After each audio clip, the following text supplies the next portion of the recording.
Chers internautes, bienvenue dans ce canal d'évangélisation. Nous allons méditer l'évangile du 4e dimanche du temps de carême année liturgique A.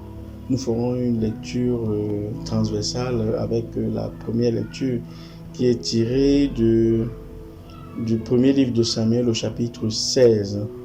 Et le mot ou la phrase qui a attiré notre attention est celle-ci: Dieu ne regarde pas comme les hommes regardent l'apparence. En réalité, le prophète Samuel s'en va chercher le futur roi, et lorsqu'il rencontre le parent de David, Jessé, et qui avait 7 fils, celui-ci lui présente tous les enfants et évite justement David. Mais c'est David que le Seigneur choisira pour être le futur roi.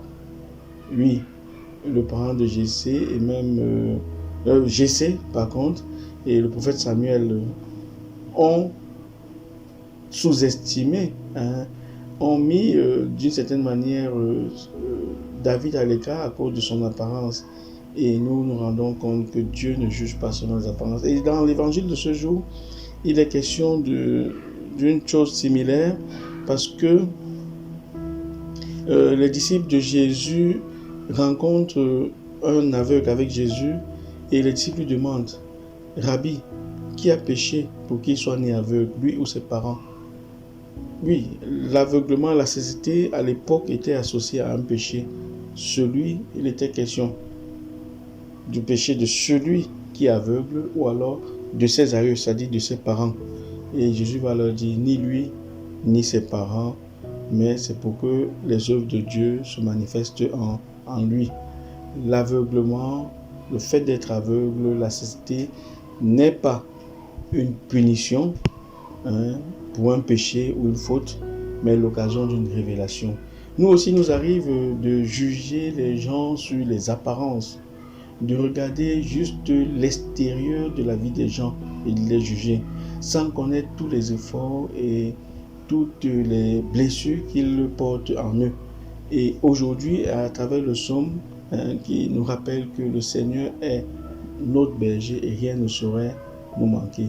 On peut vous avoir vu négativement, on peut vous peindre extérieurement, mais lorsque vous avez des blessures, le Seigneur sait se rapprocher de vous et il sait ce dont vous souffrez. C'est comme ça qu'il va se rapprocher de cet aveugle, comme il se rapproche de beaucoup d'entre nous qui sont parfois aveuglés par telle et telle situation.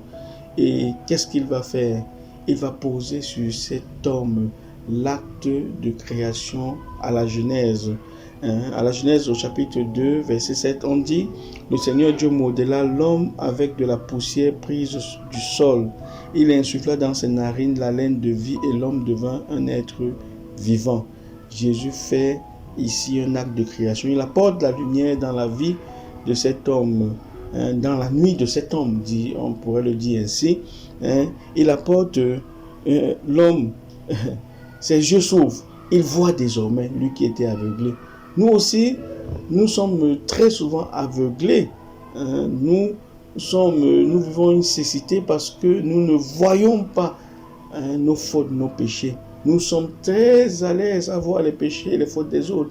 Or, dans la relation avec Dieu, c'est d'abord une conversion personnelle. Nous sommes donc aveuglés, nous ne voyons pas nos fautes. Les péchés, demandons, nous qui allons rencontrer le Seigneur, demandons-lui de nous guérir de notre cécité, que nous puissions voir nos péchés, nous puissions reconnaître nos péchés afin d'en être guéris. Mon orgueil, par exemple, qui anéantit toutes mes bonnes actions, je peux accomplir de mon orgueil, mais orgueilleux au plus fond de moi-même, que le Seigneur me guérisse de mon orgueil. L'impatience qui justifie mon empressement tout le temps, que le Seigneur me guérisse de cet empressement. Et ce qui va également attirer notre attention après cette guérison, c'est que cet homme, nouvellement recréé, il faut le dire ainsi, cet homme, il va travailler à l'œuvre de Jésus-Christ, il va témoigner. Il dit: et toi, quand on lui posera la question, et toi, que dis-tu de lui, puisqu'il t'a ouvert les yeux? Il dit: c'est un prophète. Or, les Juifs ne voulaient pas croire.